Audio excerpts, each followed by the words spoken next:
അഷ്റഫ് ഖാൻ ഇപ്പോൾ നേരത്തെ സൂചിപ്പിച്ച പോലെ ഒരുപാട് ആളുകൾ പറയുണ്ടായി. ഇപ്പോൾ ഇത്തരം വിഷയങ്ങളിലൊക്കെ ന്യൂനപക്ഷങ്ങൾ ഇത് പ്രതിക്കൂട്ടിൽ നിർത്താൻ അവരെ പീഡിപ്പിക്കാനും അവരെ പ്രയാസപ്പെടുത്താനൊക്കെ ഉള്ളൊരു അവസരമായിട്ടാണ് ഇത് കാണുന്നത് എന്നൊക്കെ പറയുമ്പോൾ ഒരു ഇലക്ഷൻ്റെ സാഹചര്യത്തിലേക്ക് കൂടി വരികയാണ്. അപ്പോൾ പലപ്പോഴും ഇത് ഏറ്റവും ഡയറക്റ്റായിട്ട് ബാധിക്കാൻ പോകുന്ന പ്രത്യേകിച്ച് ക്രിസ്ത്യൻ സംഘടനകൾക്കുള്ള ആളുകളൊക്കെ പറയുന്നുണ്ട്.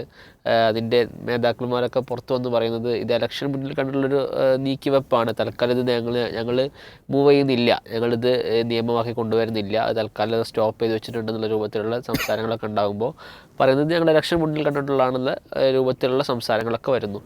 യഥാർത്ഥത്തിൽ ഇതൊരു ന്യൂനപക്ഷത്തെ അടക്കി നിർത്താൻ അല്ലെങ്കിൽ വഴുതിയിൽ കൊണ്ടുവരാനുള്ളൊരു നിയമമായിട്ട് തന്നെ നമുക്ക് നോക്കിക്കാണാൻ സാധിക്കുമോ? ഇത് ഈ FCRA നിയമ ഭേദഗതി എന്ന് പറയുന്നത് നമ്മൾ കേവലം യാദൃശ്ചികമായിട്ടോ ഉപരിപ്ലവമായിട്ടോ കാണാൻ പാടില്ല. അതിന്റെ പിന്നിലുള്ള അജണ്ടയും വളരെ ഗൗരവപൂർവ്വം തന്നെ നമ്മൾ നോക്കിക്കാണണം. അതിനെയാണ് എനിക്ക് അതിൽ പ്രധാനമായിട്ട് സൂചിപ്പിക്കാനുള്ള ഒരു കാര്യം. അതായത് നമ്മളെ സംബന്ധിച്ചിടത്തോളം ഈ കരി നിയമങ്ങൾ കൊണ്ടുവരിക എന്ന് പറയുന്നത് അതിന് വിധേയരാകുന്ന ആളുകളെ പ്രതികരിപ്പിക്കാൻ തന്നെയാണ്. അപ്പൊ നമുക്കറിയാം റൗലറ്റ് ആക്ട് അത് കൊണ്ടുവന്നതിന് വേണ്ടിയാ, അത് ആളുകൾ രംഗത്ത് വരാൻ വേണ്ടിയിട്ടാണ്. അതാണ് ജാലിയൻ വാല ബാഗ് ദുരന്തത്തിലേക്ക് നമ്മുടെ രാജ്യത്ത് നയിച്ചത്. ഇത് ചരിത്രത്തിൽ ബ്രിട്ടീഷുകാർ പയറ്റിയ ഒരു തന്ത്രമാണ്. അതിന്റെ വേറൊരു രീതിയാണ് യഥാർത്ഥത്തിൽ ഇപ്പോ നടന്നുകൊണ്ടിരിക്കുന്നത്. ഇവർ ടാർഗറ്റ് ചെയ്ത ചില സമുദായങ്ങളുണ്ട്, സംഘങ്ങളുണ്ട്. അത് നമുക്ക് എല്ലാവർക്കും അറിയാം. ഗോൾവാൾക്കറുടെ ബെഞ്ച് ഓഫ് തോട്ട്സ് എന്ന ആ ഒരു പുസ്തകത്തില് ഞങ്ങളുടെ ആഭ്യന്തര ശത്രുക്കൾ ഇന്ന ആളുകളാണ് എന്ന് പ്രത്യേകമായിട്ട് തന്നെ അവർ പറഞ്ഞിട്ടുണ്ട്. അതില് ഒന്നാമത് മുസ്ലിങ്ങൾ എണ്ണി, രണ്ടാമത് ക്രിസ്ത്യാനികൾ എണ്ണി. അപ്പൊ ആ എണ്ണിയ വിഭാഗത്തെ അവർ ശത്രുക്കളായി തന്നെയാണ് കാണുന്നത്. അതിനനുസരിച്ച് തന്നെയാണ് അവർ ഭരണം കിട്ടിയപ്പോൾ അവർക്കെതിരെ നീങ്ങിക്കൊണ്ടിരിക്കുന്നത്. അത് നമ്മൾ കൃത്യമായി തിരിച്ചറിയേണ്ടതുണ്ട്. അപ്പൊ ഇവര് കുറച്ച് കാലങ്ങളായിട്ട് ഇവരുടെ ഇന്നറായിട്ട് സംസാരിച്ചു കൊണ്ടിരിക്കുന്ന വിഷയങ്ങളാണ് ഇതൊക്കെ. അവരുടെ ശാഖാ ക്യാമ്പുകളിലും അതുപോലെ തന്നെ സംവിധാനങ്ങളിലും ആഭ്യന്തരമായിട്ടും ഒക്കെ പറഞ്ഞുകൊണ്ടിരിക്കുന്നതാണ് ഇവിടെയുള്ള ന്യൂനപക്ഷങ്ങൾ കൂടുതൽ അവർ വളർന്നു വികസിക്കുന്നു. അതിന് പ്രധാനപ്പെട്ട കാരണം അവരുടെ സാമ്പത്തിക പിന്തുണയാണ്. അത് നിയന്ത്രിച്ചെങ്കിൽ മാത്രമേ അവരെ വരുതിക്ക് വരുത്താൻ സാധിക്കുകയുള്ളൂ എന്നത് അവര് അടക്കം പറഞ്ഞിരുന്ന കാര്യമാണ്. അത് പിന്നീട് കുറച്ച് കാലങ്ങളായിട്ട് ഇപ്പൊ അത് മീഡിയകളിൽ വന്ന് പറയാൻ തുടങ്ങിയിട്ടുണ്ട്. അത് തുടർ ഭരണം കിട്ടിയ സാഹചര്യത്തിൽ അവരുടെ അണികൾക്ക് അവർ നൽകിയിരിക്കുന്ന ഉറപ്പാണെന്ത്, ഭരണം കിട്ടിക്കഴിഞ്ഞാൽ ഇത്തരം കാര്യങ്ങളിലൊക്കെ ഞങ്ങൾ ഇടപെടും, നിയമങ്ങൾ ഉണ്ടാക്കുമെന്നത്. അതവർ ചെയ്തുകൊണ്ടിരിക്കുകയാണ്. അതാണ് ഇതിനെ നമ്മൾ മനസ്സിലാക്കേണ്ടത്. അങ്ങനെയാണ്. അതുകൊണ്ട് എനിക്കിപ്പോ പറയാനുള്ളത് എന്താ വെച്ചാൽ, ഇപ്പൊ നമ്മൾ കേരളത്തിൽ ഒരു നിയമസഭാ തെരഞ്ഞെടുപ്പിന്റെ മുന്നിൽ നിൽക്കുകയാണ്. ആ നിയമസഭാ തെരഞ്ഞെടുപ്പിന് ഉള്ള പല പ്രത്യേകതകളിൽ ഒരു കാര്യം, ഓരോ സന്ദർഭത്തിലും BJP കേരളത്തിൽ അക്കൗണ്ട് തുറക്കും എന്ന് പറയാറുണ്ട്. ഒരു പ്രാവശ്യം തുറന്നു, പിന്നീട് അത് പൂട്ടി. ഇപ്രാവശ്യവും അങ്ങനെയുള്ള അവകാശവാദങ്ങളുണ്ട്. ചില മണ്ഡലങ്ങൾ അവർ A ക്ലാസ് മണ്ഡലങ്ങളായി തെരഞ്ഞെടുത്തിട്ടുണ്ട്. അതിന് പറ്റുന്ന രീതിയിലുള്ള സ്ട്രാറ്റജിയുമായി മുന്നോട്ട് പോകുന്നുണ്ട്.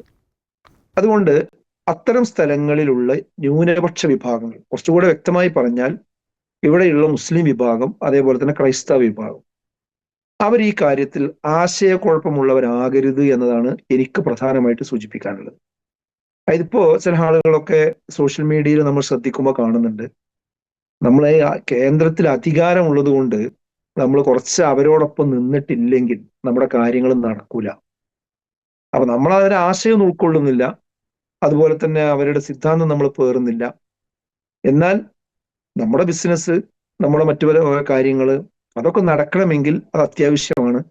അപ്പൊ അതിനനുസരിച്ചുള്ള ഒരു സഹകരണമാകാം എന്ന രീതിയിലേക്കുള്ള ഒരു നരേറ്റീവ് ഇപ്പോ കൊണ്ടുവരുന്നുണ്ട്. അതാണ് BJP ഉണ്ടായിരിക്കുന്ന ന്യൂനപക്ഷ മോർച്ച എന്ന് പറയുന്ന ആ സംവിധാനത്തിലൂടെയാണ് പല ആളുകളും അതിന്റെ വക്താക്കളായിട്ട് മാറുമ്പോഴാണ് പറയാറുള്ളത് എന്ത്, ഞാന് അങ്ങനെ ആയതല്ല, ഇങ്ങനെയുള്ള ലക്ഷ്യം കൊണ്ടാണെന്നൊക്കെയാണ്. അപ്പൊ അവരിൽ നിന്ന് നമുക്ക് ഇങ്ങനത്തെ കാര്യങ്ങൾ നേടിക്കിട്ടണമെങ്കിൽ ഈ രീതിയിൽ കാര്യങ്ങൾ ചെയ്യണം, കോംപ്രമൈസ് ആകണം എന്നുള്ളതാണ്. ഇത് വലിയ ബുദ്ധിയായിട്ട് പറയുന്നു വേണ്ട, ഇത് തന്നെയാണ് അവരുടെ ലക്ഷ്യം. അതായത് അധികാരം കയ്യിലുണ്ടാവുമ്പോൾ അവര് ഇതുപോലുള്ള നിയമ പരിഷ്കാരങ്ങൾ കൊണ്ടുവരും. അത് ഹേർട്ട് ചെയ്യുന്ന സമുദായങ്ങൾ ഒരു തൃശങ്കൂലാവും. ഒന്നുകിൽ എന്ത് ചെയ്യണം, ഇവർക്ക് സറണ്ടർ ആവണം, എന്നാൽ ആ കാര്യങ്ങളിലൊക്കെ ഒരു റിലാക്സേഷൻ കിട്ടും. അതല്ലെങ്കിൽ അവരോട് നേരിടാനുള്ള ശക്തി ഇല്ലെങ്കിൽ പിന്നെ സറണ്ടർ ആവുക എന്നുള്ളതാണ്. ഈ രണ്ടിലൊന്ന് ഏത് സ്വീകരിക്കണം എന്നതാണ് ഇവിടുത്തെ പ്രശ്നം. അപ്പൊ ഞാൻ പറയുന്നത് എന്താ വെച്ചാല്, നമ്മൾ സറണ്ടർ ആകാൻ നിന്നാൽ ഇവിടെ മാത്രം സറണ്ടർ ആയാൽ മതിയാവില്ല. നമ്മുടെ അസ്തിത്വം അനുസരിച്ചുകൊണ്ട് ഇവിടെ ജീവിക്കാൻ തന്നെ പറ്റാത്തൊരു സാഹചര്യത്തിലേക്ക് തന്നെ ആയിരിക്കും പോവുക. അതുകൊണ്ട് ഇത്തരം കരിനിയമങ്ങളെ നമ്മൾ ചെറുത്തു തോൽപ്പിക്കുക. നേരത്തെ CH പറഞ്ഞൊരു സംഗതി ഉണ്ടല്ലോ, അറബിക്കടലിൽ മുസല്ലയിട്ട് നമസ്കരിച്ചാലും നിങ്ങൾ ഒരിക്കലും തന്നെ RSSനെ നിങ്ങൾ എന്ത് ചെയ്യാൻ പാടില്ല, വിശ്വസിക്കാൻ പാടില്ല എന്ന് പറഞ്ഞില്ലേ. അതേപോലെ ആ ഒരു തത്വം മുന്നിൽ വെച്ചുകൊണ്ടായിരിക്കണം നമ്മൾ യഥാർത്ഥത്തിൽ ചിന്തിക്കേണ്ടത്. അപ്പൊ ഇത് യാദൃശ്ചിക അജണ്ടയല്ല, ഉപരിവിപ്ലവമായിട്ട് കാണാൻ പറ്റില്ല. ഇത് അവരുടെ പ്രഖ്യാപിതമായ നയത്തിന്റെ ഭാഗമായി നടപ്പിലാക്കുന്ന കാര്യങ്ങളാണ്.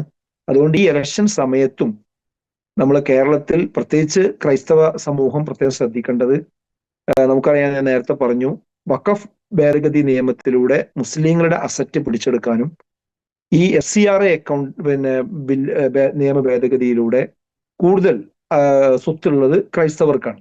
ആ ക്രൈസ്തവരുടെ സ്വത്ത് പിടിച്ചെടുക്കാൻ കാരണം എന്താ വെച്ചാൽ, അത് പുതുക്കാതിരിക്കുകയോ അല്ലെങ്കിൽ ഇത് നിലച്ചു പോവുകയോ ഒക്കെ ചെയ്തു കഴിഞ്ഞാൽ അത് അതിന്റെ ഒരു അതോറിറ്റിയിലേക്ക് അതുവരെയുള്ള സ്വത്തും അതിന് സംവിധാനങ്ങളും വരും എന്നാണല്ലോ നേരത്തെ അമിത മാഷയോട് വ്യക്തമായിട്ട് സൂചിപ്പിക്കേണ്ടായി. അപ്പൊ അങ്ങനെ അവരുടേത് എന്ത് ചെയ്യാൻ പറ്റും, കയ്യിലേക്ക് കൊണ്ടുവരാൻ പറ്റും. അപ്പൊ അവര് ഉന്നം വെക്കുന്ന മുസ്ലിം കമ്മ്യൂണിറ്റിയെയും അതുപോലെ തന്നെ ക്രൈസ്തവ കമ്മ്യൂണിറ്റിയെയും അവർ ലക്ഷ്യം വെക്കുന്ന രീതിയിൽ കൈകാര്യം ചെയ്യാൻ ഇതിലൂടെ കഴിയും എന്ന അജണ്ട തന്നെയാണിത്. പിന്നെ ഇതിന്റെ ഇടയിലൊക്കെ വലിയ വൻ മാഫിയയാണ്. നേരത്തെ അമിത മാഷ് പറഞ്ഞല്ലോ, ഇത് പുതുക്കാൻ പലപ്പോഴും കഴിയുന്നില്ല എന്ന് പറഞ്ഞു. നേരത്തെ ഈ ഭേദഗതി നിയമം കൊണ്ടുവരുന്നതിന് മുമ്പ് തന്നെ ഈ സർക്കാർ വന്നതിന് ശേഷം FCRA അക്കൗണ്ടുകൾ പുതുക്കി കിട്ടുന്നില്ല. അത് പുതുക്കണമെങ്കിൽ ഇപ്പൊ നിയമം നടപ്പാക്കുക എന്ന് പറഞ്ഞാൽ നിയമങ്ങൾ ഉണ്ടാക്കുക രണ്ട് രീതിയിലാണ്. ഒന്ന്, ആ കാര്യം നടക്കാൻ വേണ്ടി നിയമം ഉണ്ടാക്കും, മറ്റൊന്ന് നടക്കാതിരിക്കാൻ വേണ്ടി നിയമം ഉണ്ടാക്കും. ഇത് നടക്കാതിരിക്കാനുള്ള പ്രൊസീജിയറാണ്. ആ പ്രൊസീജിയറിലേക്ക് കടന്നു കഴിഞ്ഞാൽ FCRA അക്കൗണ്ട് പുതുക്കി കിട്ടുക അല്ലെങ്കിൽ പുതിയതിന് അപേക്ഷ കൊടുക്കുക എന്നുള്ളത് നമ്മുടെ അടിയാധാരത്തിന്റെ അങ്ങേ തലത്തെ വിവരങ്ങൾ മുഴുവൻ അവിടെ കൊടുത്താലും പിന്നെയും അതുമായി ബന്ധപ്പെട്ട ഇടക്കണ്ണികൾ ധാരാളമാണ്. അവർക്കൊക്കെ വലിയ കാശാണ് പലപ്പോഴും കൊടുക്കേണ്ടി വരുന്നത്. അതാണ് അതുമായി ബന്ധപ്പെട്ട ആളുകളിൽ നിന്നൊക്കെ നമുക്ക് കിട്ടുന്ന വിവരങ്ങൾ. എന്നിട്ട് ഇതിന്റെ ഇപ്പോ ഉദാഹരണം പറഞ്ഞാൽ 1 കോടി രൂപ FCRA അക്കൗണ്ടിലൂടെ കിട്ടാൻ സാധ്യതയുള്ള ഒരു അസോസിയേഷൻ ആണെങ്കിൽ അതിന്റെ പകുതി ഇവർക്ക് കൊടുക്കണം. അതാർക്കും, അത് സർക്കാരിനല്ല, ഇവരുടെ ഇടക്കണ്ണികളായി പ്രവർത്തിക്കുന്ന ആളുകൾക്ക് കൊടുക്കണം. എന്നിട്ട് അങ്ങനെയൊക്കെ ചെയ്തു കഴിഞ്ഞാൽ അതിൽ നിന്നൊരു ശതമാനം നിങ്ങൾക്ക് തരാം എന്നതാണ്. ഈ രീതിക്ക് തുടങ്ങിയിട്ട് കുറെ കാലങ്ങളായി. അവിടെയാണ് ഇപ്പൊ ഈ ഒരു ഭേദഗതി കൂടി എന്ത് ചെയ്യുന്നത്, വരുന്നത്. അപ്പൊ ഇതിനെ നമ്മൾ ഒരു വളരെ ഉപരിവിപ്ലവമായി കാണരുത്. ഞാൻ ആവർത്തിച്ച് പറയുന്നു, ഈ BJP നമുക്ക് ചില ഗുണങ്ങൾ ചെയ്തേക്കാം എന്ന് വിചാരിച്ച് അതിന്റെ കൂടെ നിൽക്കുകയും അവർ കേക്കുമായിട്ട് വരികയും അവരുടെ സംസാരങ്ങളിലും കാര്യങ്ങളിലും ആ രീതിയിൽ വഞ്ചിതരായി അവർ നമ്മുടെ രക്ഷകരായി വരുമെന്ന് വിചാരിക്കുന്ന ന്യൂനപക്ഷ വിഭാഗങ്ങൾ, മുസ്ലിങ്ങളായാലും ശരി ക്രൈസ്തവരായാലും ശരി, ക്രൈസ്തവ മതമേലധ്യക്ഷന്മാർ ഈ വിഷയത്തിൽ വളരെ ഗൗരവത്തോടു കൂടി ആലോചിക്കേണ്ട സന്ദർഭമാണിത്. അവരുടെ ആശയക്കുഴപ്പം തീരാൻ ഏറ്റവും പറ്റിയൊരു ടൂളാണിത്. അതായത് കേരളത്തില് നിർണായകമായ തെരഞ്ഞെടുപ്പ് നടക്കുന്ന സമയത്ത് പോലും അവർക്ക് ഈ ഭേദഗതി നിയമം കൊണ്ടുവരാൻ ധൈര്യം കിട്ടിയെങ്കിൽ, അതിനെ ചോദ്യം ചെയ്തിട്ട് ഇപ്പോഴും അത് പിൻവലിക്കുകയില്ല, അതിന് കൃത്യമായ ക്ലാരിറ്റി പറയാൻ കഴിയുന്നില്ല എങ്കിൽ ഒരു ഇലക്ഷൻ സന്ദർഭം അല്ലാത്ത സമയത്ത് എന്തായിരിക്കും അവസ്ഥ? അതപ്പോൾ അവർ നടപ്പാക്കും. അതുകൊണ്ട് ക്രൈസ്തവ മേലധ്യക്ഷന്മാരും സാധാരണക്കാരും ഒക്കെ ഈ വിഷയത്തിൽ BJPയുടെ സമീപനം അവരോട് എന്താണെന്നുള്ളത് മനസ്സിലാക്കുക. എന്നിട്ട് ഒരിക്കലും അവരോട് ഒട്ടിച്ചേർന്ന് നിന്നാൽ നമ്മുടെ കാര്യങ്ങൾ നടക്കുകയില്ല. ഇവിടെ പ്രബലമായ ന്യൂനപക്ഷ മതവിഭാഗങ്ങൾ, പിന്നോക്ക സമുദായങ്ങൾ, മർദ്ദിതർ, പീഡിതർ, അവരാണ് ഇവിടെ കൂടുതലുള്ളത്. അവർ ഒന്നിച്ച് സംഘടിക്കുക, ജനാധിപത്യപരമായ രീതിയിൽ ഈ ഗവൺമെന്റിനെ താഴെ ഇറക്കാൻ ശ്രമിക്കുക, അവർക്കൊരു എൻട്രി പ്രത്യേകിച്ച് കേരളത്തിൽ കൊടുക്കാതിരിക്കുക. ആ പരീക്ഷണങ്ങൾ അവസാനിപ്പിക്കാനുള്ള അവസാനത്തെ സൈറണാണ് FCRA അക്കൗണ്ടിന്റെ ഭേദഗതി ബില്ലിലൂടെ മുഴങ്ങിയിരിക്കുന്നത് എന്നാണ് എനിക്ക് തോന്നുന്നത്.